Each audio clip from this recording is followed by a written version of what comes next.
আন্তাসা বুলবুল বাতাসা, ও কি মজা। না ঠিক আছে, বাতাসা খান, সমস্যা নাই, কিন্তু শুধু বাতাসায় খাবো? কি একটু তিতা ঝাল চুকা খাওয়ান লাগে না? বাতাসা খেলে তো ডায়াবেটিস দিব। এই তিতা ঝাল চুকা খাওয়ান লাগবো না? তালেবানরা বাতাসার সাথে সাথে তিতা ঝাল চুকা, ডান্ডা নামক বিধানটা হাতে নিছে, রাশিয়া ঠান্ডা হয়ে গেছে, আমেরিকাও ঠান্ডা হয়ে গেছে, সিরিয়া বাশারুল আসাদ ঠান্ডা হয় নাই, পলাইছে। এখন ফেরাউন আছে দুইটা, একটা আরব দেশে ফিলিস্তিনে, আরেকটা এশিয়া মহাদেশে ভারতে। আরব দেশে ফিলিস্তিনে ইসরায়েলের প্রধানমন্ত্রী বেনিয়ামিন নেতানিয়াহু, হামাসের হাতে মোটামুটি ঠান্ডা হইতে আছে, কথা বুঝলেন নাই? আর এশিয়া মহাদেশে ফেরাউন হইল নরেন্দ্র মোদী। এই নরেন্দ্র মোদীকে যখন মুজাহিদিনরা ঠান্ডা করবে, আর মসজিদ শহীদ হবে না, মিনারাও আজান বন্ধ হবে না। গত 2 সপ্তাহে 17টি মসজিদকে বেকু দিয়ে বোল্ডেজার দিয়ে শহীদ করে দিয়েছে। আপনারা দেখেছেন এইভাবে কোবায়া ইউটিউবে দেখছেন না? আপনারা মোবাইল চালান না? হ্যাঁ, এইভাবে। তারপরে মিনারায়, বড় মিনারায় মসজিদে কেন আজান দিল? মুয়াজ্জিনকে 2 লক্ষ টাকা জরিমানা করছে। সেই মুয়াজ্জিনকে জেলখানায় নিয়ে গেছে। বোরকাওয়ালা নারীদের বোরকা টেনে টেনে অপমান করতেছে। গর্ভধারী মুসলিম নারীর পেট কাইটা বাচ্চা বের করে ছুরি ঢুকাইয়া উঁচু করে লুলু দিয়ে আগুনে নিক্ষেপ করেছে। সাংবাদিকরা জিজ্ঞাসা করলো, শিশু বাচ্চাটাকে আগুনে কেন নিক্ষেপ করলা? আমাদের দেব দেবীর আত্মা ঠান্ডা হয়ে গেছে। ঠান্ডা হয়েছে, মাধ্যমে নরেন্দ্র মোদীকে আমরা ঠান্ডা করব। পারবেন না ইনশাআল্লাহ? যুবক ভাইরা, এখন থেকে প্রস্তুতি নাও। এই নরেন্দ্র মোদী হইল এশিয়ার ফেরাউন। আমাদের দেশও ছোট্টখাট্ট একটা ফেরাউন ছিল। স্কুল কলেজের ছাত্ররা দিছে স্লোগান, আমি কে তুমি কে, রাজাকার রাজাকার, নারায়ে তাকবীর, আল্লাহু আকবার। সকালে আমি মোবাইল খুললে দেখি, ওমা, ফেরাউন হাসিনা দিল্লিতে। সবাই হুজুর গেছে, কই দিল্লি, কোথায় গেছে? আরেক ফেরাউন নরেন্দ্র মোদীর কোলে। আমি গেলাম, ভালো হয়েছে তো, 1 তীরে 2 ফেরাউন শিকার হবে এখন। সেই তীরের নাম গজওয়াতুল হিন্দ। হিন্দুস্তানে একটা মহাযুদ্ধ হবে, সেই যুদ্ধে আমিও চেষ্টা করব, আপনারা যাবেন তো ইনশাআল্লাহ? হাতুড়ান 1 সেকেন্ডের জন্য কোরা ফেরাউনকে ছাড় দেওয়া হবে না। সেকেন্ডের জন্য কোরা ফেরাউনকে, শুধু ফেরাউন না, গাদ্দার কত বড় গাদ্দারি করেছে জানেন না? দেখেন এই নরেন্দ্র মোদীর গাদ্দারি কি। সিলেট সুনামগঞ্জের সাইড থেকে প্রতি বছর পানি ছাইরা দিয়া গোটা বাংলাদেশের বিবাড়িয়া শহর ডুবাইয়া শেষ করে, আর মুখে মুখে কয় বন্ধু বন্ধু বন্ধু, বাংলাদেশ বন্ধু, বাংলাদেশ বন্ধু। কিছুদিন পূর্বে সবচেয়ে ধনী জেলা ঢাকা জেলার পরে নোয়াখালী জেলা, ফেনী জেলা, কুমিল্লা জেলা, সিলেট জেলা, এগুলো ধনী জেলা। সেই জেলাগুলোকে সম্পূর্ণ পানিতে ডুবাইয়া দিছে। স্লোগান দেয় বন্ধু বন্ধু বন্ধু। দালাল ফিট করছে বাংলাদেশে শেখ হাসিনার রূপে। ওই দালালের মন্ত্রীরা কি বলে, ভারতের সাথে আমাদের সম্পর্ক স্বামী স্ত্রীর সম্পর্ক। আমি জিজ্ঞাসা করলাম স্বামীকে স্ত্রীকে, ভারত হইল স্বামী, স্ত্রী হইল বাংলাদেশ। তাহলে স্বামী যখন বলে তুমি মাইন্ড করবেন না, অর্থাৎ মিলামিশা হবে, কাপড় খোলো, তখন উভয়জন রাজি হয় কিনা? তাহলে ভারতের নরেন্দ্র মোদী যখন বলবে আমাদেরকে আমরা স্ত্রীর ভূমিকা পালন করব, আর সে স্বামীর ভূমিকা পালন করবে, কিন্তু আমি দেখি আমাদেরকে ডুবাইয়া মারে, স্বামী স্ত্রীকে কি পানিতে ডুবাইয়া মারে? এই যে মুখে দাবি করে বন্ধু বন্ধু, তখন আমার বুঝে আসছে, ও বন্ধু তোমার ভালোবাসার ধরন ভালো না। বন্ধু বন্ধু তোমার ভালোবাসার ধরনটা। এই জন্য এই নরেন্দ্র মোদীকে জিহাদ নামক ডান্ডা দিয়ে ঠান্ডা করতে হবে। এক দ্বিতীয় বন্ধু বন্ধু দাবি করে দেখেন কি করলো সে। কমলা 150 টাকা, মালটা 200 থেকে 250 টাকা, পেস্তা বাদাম 2400 থেকে 3000 টাকা, কিশমিশ 400 থেকে 600 টাকা, আরো আরো আরো আরো ইত্যাদি ইত্যাদি। আমি গত রমজানে আফগানিস্তান গেছি, সেখানে যাইয়া দেখি কিশমিশ শুধু 90 টাকা, পেস্তা বাদাম মাত্র 600 টাকা, আর ভারতে কয় 2800 টাকা, কমলা মাত্র 35 টাকা, মালটা মাত্র 45 থেকে 50 টাকা।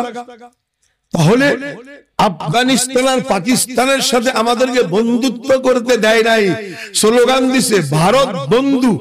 বন্ধু আরেক বন্ধুকে মালটা কমলা দেয় আগুনের মতন চড়া দামে। বন্ধু তোমার ভালোবাসার ধরন ভালো না। গোটা বাংলাদেশকে লুটমার করে খেয়েছে, একটা টাকার প্রতিশোধ নিতে হবে, ঠিক কিনা বলো? ঘন্টার জন্য মোদীকে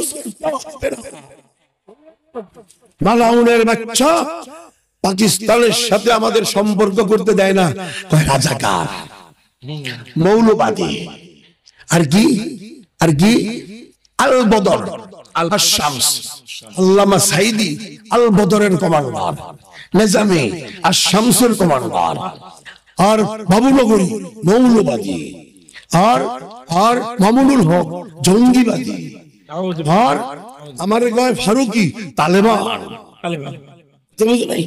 আল কায়দা, নুরানি কায়দা, উগ্রদিয়া কায়দা। কায়দার কোনো শেষ নেই, গিরি শুধু কায়দা কায়দা। এইগুলো বলে বলে চাপায়া রাখছে কেন? বাংলাদেশের টাকার সম্পদ 2 হাতে 16 বছর লুট করেছে। যখন পাকিস্তানকে এখন ডক্টর ইউনূস বলল রমজানে ফ্রুট দিবা, কয় আগে চিনি আর পেঁয়াজ নাও, কয় পেঁয়াজ কত দিবা, কয় হুদা 27 টাকা। আল্লাহু আকবার। এই হলো বন্ধু, তোমার বন্ধুত্বের ধরন বালা। বন্ধুত্বের ধরন আফগানের জিগাইলো কত কইরা দিবা, কয় আমরা প্রথম টাকায় নিব না। সুবহানাল্লাহ। একটা পেঁয়াজ আধা কেজি, কি বলছ? একটা পেঁয়াজ আধা কেজি। যুদ্ধের সময় আমি খাইছি তো, এক পকেটে আমাদের থাকতো পেঁয়াজ আর এক পকেটে শুকনা রুটি। ওই পেঁয়াজের গন্ধ নাই, মসমসা পেঁয়াজ। আল্লাহু আকবার, আল্লাহু আকবার। তো মোটা মোটা পেঁয়াজ। এক যুদ্ধে আমরা একটু ঝাল তরকারি খাইতে মন চাইছে, এখন জাল তো হেরা খায় না, আফগানিরা মরিচ খায় না, জাল নাই। তো এখন কি করবো, এক জায়গায় গেছি যুদ্ধ এলাকায়, যায় দেখি মোরগের ডাক। ওই যে শত্রুরা মুরগি মুরগি থুইয়া বাগছে, হেগো বাড়িতে ঢুকছি, ঢুকে রাতা পাইছি 27টা। এক একটা রাতা 5.5 কেজি 6 কেজি রাতা ধরছি সবজি। তাহলে রাতাটা ফাঁকা মুখি দিয়া, কোন তরকারিও নেই। রাস্তায় আসতেছি দেখি একটা বোমা ফইরা রয়েছে, লাল বোম। আমি কি বোম রাস্তার মাঝখানে পড়বো কা? যুদ্ধ তো শেষ হয়ে গেছে। নাইমা দেখি বোম না, মিষ্টি কুমড়া। আল্লাহু আকবার।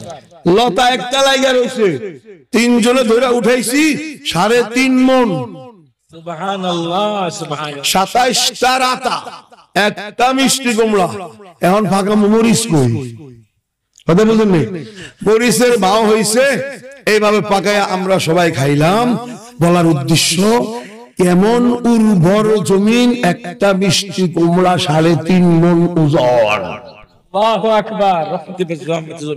তারপর এই রমজানে সেখানে দেখলাম দ্রব্যমূল্য এত সস্তা, যদি পাকিস্তানের সাথে দূতাবাস খোলা নাম কে ওয়াস্তে, ফিরআউন হাসিনার কারণে দূতাবাসের সমস্ত কর্মকাণ্ড বন্ধ ছিল, ব্যবসা বাণিজ্য বন্ধ ছিল, আর যদি কাবুলের সাথে আমাদের সম্পর্ক দূতাবাস খুলে যায়, আমি জীবিত থাকবো।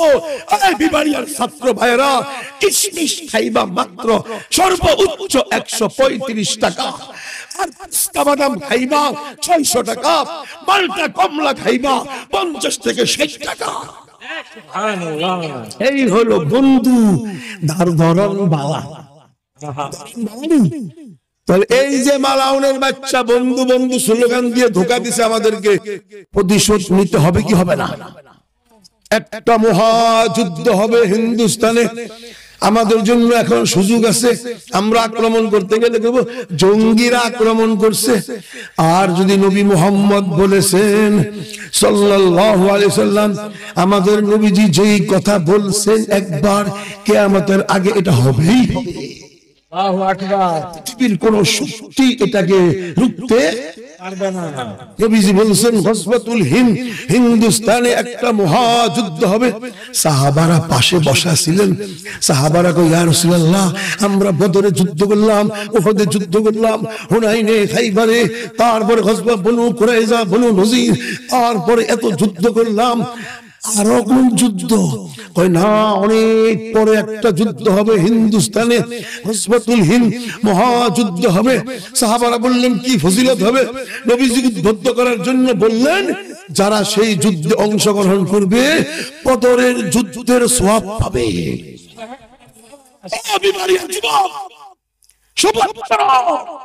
কপাল ভালো, ভাগ্য ভালো, বদরের যুদ্ধের সওয়াব পাবো। সুবহানাল্লাহ। এই জমানায় আমরা বদরের যুদ্ধের সওয়াব পাবো। আল্লাহু আকবার। আবু হুরায়রা পাশে বসা ছিলেন, উনি বলতেছেন, ফাইন আদরাতুহা উনফিকু মালি ওয়া নাফসি ইয়া রাসূলুল্লাহ, আমি যদি সেই যুদ্ধ পাই, আমি জান মাল কুরবান করব ইনশাআল্লাহ। ভারতবর্ষের কোন মুহাদ্দিস আলেম, হক্কানি আলেম অথবা আল্লাহর রাস্তার মুজাহিদ যখন ডাক দিবে এই আলম জিহাদ, গজওয়াতুল হিন্দ, আমি তো সমস্ত সম্মেলনে বলেছি, আব্দুল কুদ্দুস ফারুকীর সমস্ত ছাত্র নিয়ে চাপাইয়া পড়ব। যারা যারা রাজি আছে তারা এই চান, যারা যান, যারা যান, আল্লাহ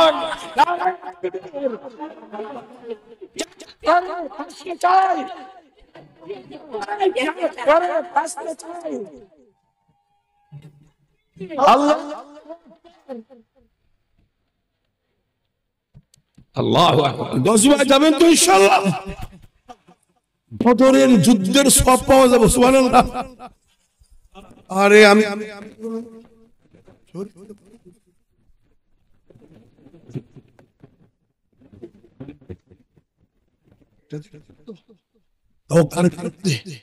রাশিয়া, সোভিয়েত ইউনিয়ন 1,74,00,000 বর্গ কিলোমিটারের দেশ, 1,74,00,000 বর্গ কিলোমিটারের দেশ। আমাদের গোটা দেশটা 1,56,000। সেই হিসাবে 105টা বাংলাদেশের সমান দেশ সোভিয়েত ইউনিয়ন। সেই দেশ, আল্লাহ, সেই দেশের সাথে আমরা যুদ্ধে গেছি, মনে করলাম শহীদ হয়ে যাব, কেন আমরা দুর্বল, তারা অনেক শক্তিশালী। ওমা যায় দেখি উল্টা, সেনাবাহিনী বন্দুক নিয়ে খাড়া রয়েছে। আমি কই আল্লাহ, আল্লাহর কোরআন সামনে,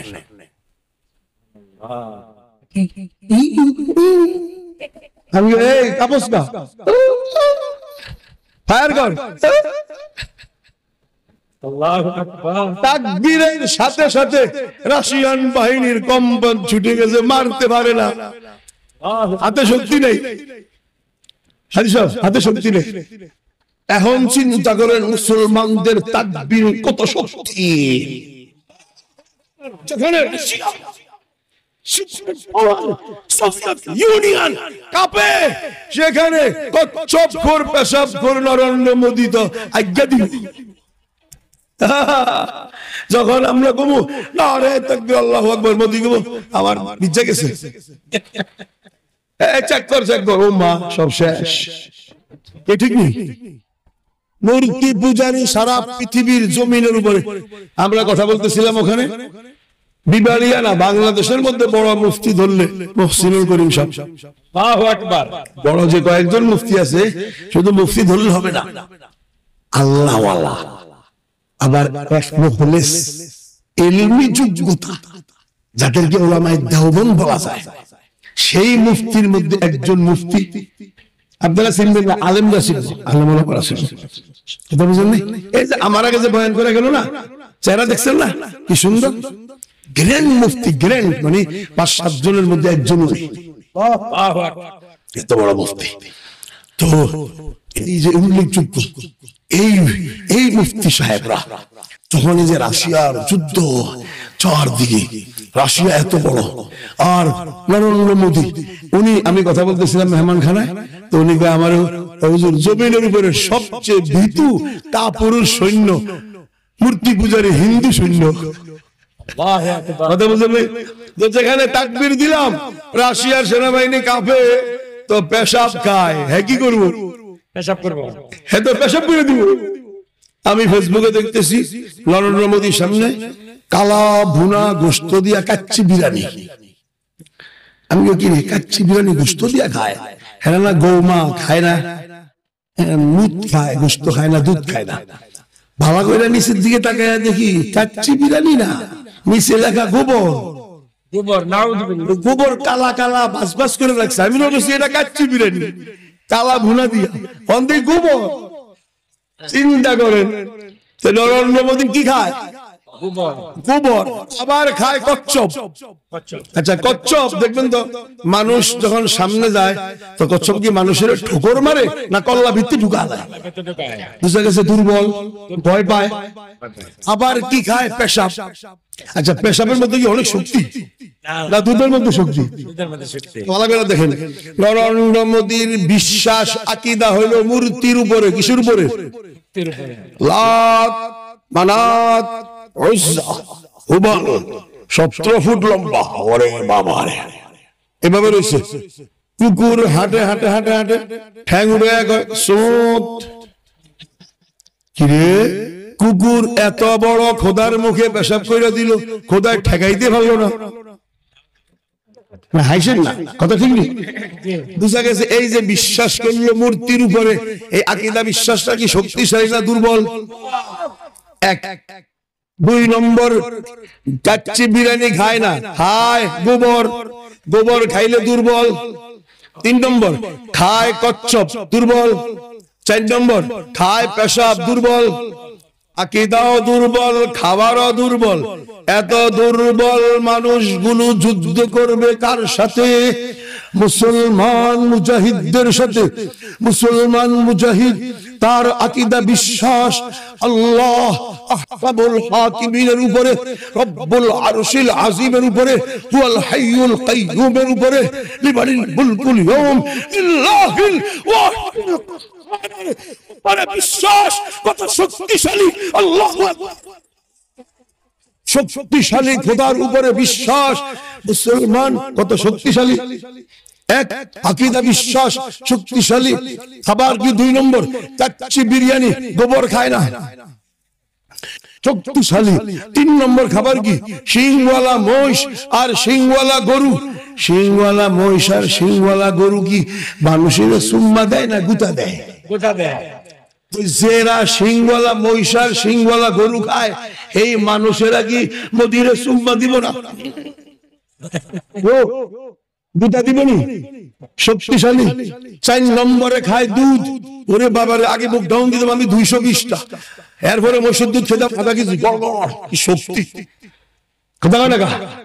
তাহলে আকীদা বিশ্বাস আল্লাহ শক্তিশালী, 3টা খাবার শক্তিশালী, 4 গুণে গুণান্বিত শক্তিশালী। মুসলমানদের সাথে নরেন্দ্র মোদী 4 গুণে গুণান্বিত দুর্বল।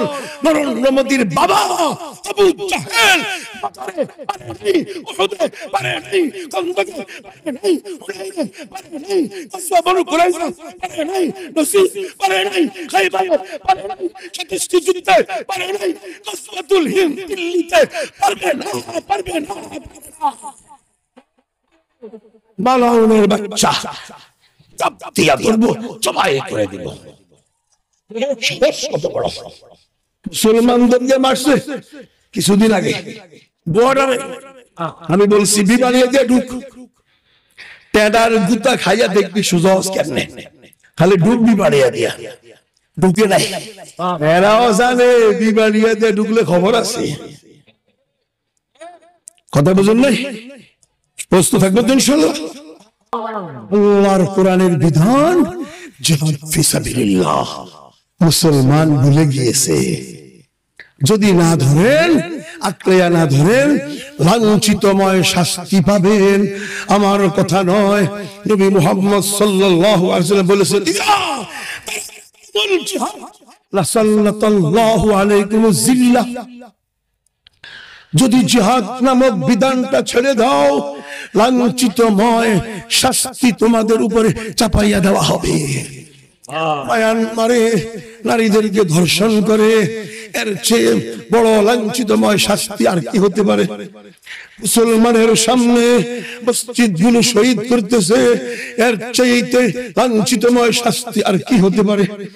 মিনারায় আজান বন্ধ করে দিতেছে মুসলমানদের জন্য, এর চেয়ে বড় লাঞ্ছিতময় শাস্তি আর কি হতে পারে? কাশ্মীরে নারীদেরকে ধর্ষণ করতেছে, এর চেয়ে বড় এই লাঞ্ছিতময় শাস্তি আর কি হতে পারে? যুবক ভাই, তোমাদের কাছে হাত জোড় করলাম, আসো, সামনে এই মাতৃভূমিকে রক্ষা করতে হলে আর একটা যুদ্ধ হবে, সেটা হবে শুধু ভারতের সাথে। এই মাতৃভূমি টিকাইতে পারবা না। এই ফিরআউন হাসিনা 5 তারিখে যখন পতন হবে, সে দেখছে 4 তারিখ রাত্রে ভারতের সেনাবাহিনীকে বলেছে অ্যাটাক করো, বাংলাদেশে অ্যাটাক করো। আপনারা সবাই ঘুমাইয়াছিলেন, আমরা চৌকান্ন ছিলাম। আমি যতটুকু সম্ভব ছিল মার্কাজের সকল সেন্টারে ফোন করে দিয়েছি, ভারতের সেনাবাহিনী সকালে ঢুকতে পারে, কুরবানির ছুরিগুলো ধার দাও। আমার অনেক ছাত্ররা সারা রাত ছুরি ধারাইছে। আপনারা কেউ ছিলেন না, এই মাতৃভূমি রক্ষা করার জন্য আপনারা ঘুমাইছেন। আমি শপথ করছি, যেই দিক দিয়া ভারতের সৈন্য ঢুকবে, ডাইরেক্ট কুরবানির ছুরি দিয়া জবাই করে দিব। এত বড় সাহস! যেই জমিনে ফখরে বাঙ্গাল তাজুল ইসলাম সোয়া, যেই জমিনে মুফাসসিরে কোরআন মুফতি নুরুল্লাহ রহমাতুল্লাহ সোয়া, যেই জমিনে মাওলানা ইউনুস সাহেব সোয়া, যেই জমিনে স্বয়ং শাহজালাল শাহপরান সোয়া, মুফতি আমিনী শাইখুল হাদিস আজিজুল হক সোয়া, সেই জমিনে ভারতের মূর্তিপূজারী নাপাক সৈন্য ঢুকতে 1 সেকেন্ডের জন্য যায় না।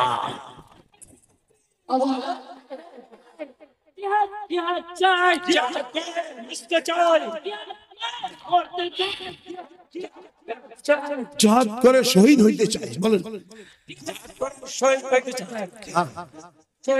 হ্যাঁ,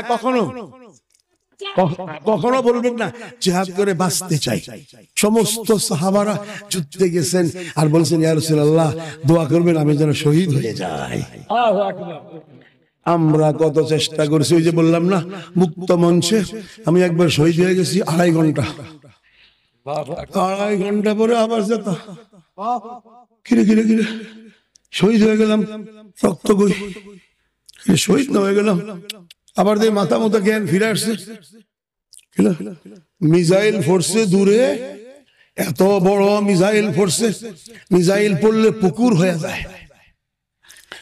এত বড় পুকুর, বিশাল পুকুর হয়ে যায়। পুকুর যে হয়, গর্ত হয়, মাটিগুলো যায় কই? মাটি চারদিকে চলে যায়। আমরা ছিলাম পাশে, মিসাইল পড়ার সাথে সাথে মাটিতে শুয়ে পড়ছি যেন টুকরা না লাগে। মিসাইলের টুকরা উপরের দিকে উঠে এইভাবে যায় না। তো যারা শুয়ে যায়, আয়াদের আল্লাহ বাঁচায়, আমরা তোর বিয়ত অনুযায়ী শুয়ে পড়ছি, কিন্তু শুইলে কি হইব? মাটি দিছে চাপা, 17 ফুট মাটি। আল্লাহু আকবার। কত ফুট মাটি? 17 ফুট। সবাই কয় আরে শহীদ হয়ে গেছে। বাঙালি বাঙালি বাংলাদেশ কালা মানুষ আসছিল আমাদেরকে সাহায্য করার জন্য, শহীদ হয়ে গেল। আরে হ্যাঁ, লাশগুলো কোথায় পাঠাবো? ঠিকানা নাই, ডাটা নাই। আর জন কয় না, দরকার কি লাশ পাঠানোর দরকার কি? আসছে শহীদ হইতে, যুদ্ধ করতে, দিন আমাদেরকে সাহায্য করতে, তো সে বদলা পাবে, আল্লাহর কাছে আজর পাবে। তো সুন্দর করে আমরা দাফন করে দেই, এখানে দাফন করে দেই, লাশ পাঠাইতে হবে না। তো মাটি সরা, 17 ফুট মাটি, মাটি সরা। এই বেগুনি আসো, বেগুনি আসছে, বোল্ডেজার নিয়ে আসছে, বেগু বোল্ডেজার দিয়া মাটি সরাইতে সরাইতে 2.5 ঘন্টা চলে গেছে। এখন কমান্ডার সাহেব কয় আরে আর তো একজনও বাঁচার সম্ভাবনা, কেউ 2.5 ঘন্টা 17 ফুট মাটির নিচে কোনো সম্ভাবনা আছে নাকি? মাটি সরাইয়া যখন ঠ্যাং ধরে টান দিছে, সমস্যা কি তোমার? টানুসকা কিরা আমি না শহীদ হয়ে গেলাম? সবাই কয় কি শহীদ নিস, শহীদ নিস, জিন্দা হাস, জিন্দা হাস। একজনও শহীদ হয় নাই, একজনও শহীদ হয় নাই, সবাই জীবিত। মাটি সরাইতে সরাইতে 24 জন সব জিন্দা। এত সহজ না শহীদ হওয়া।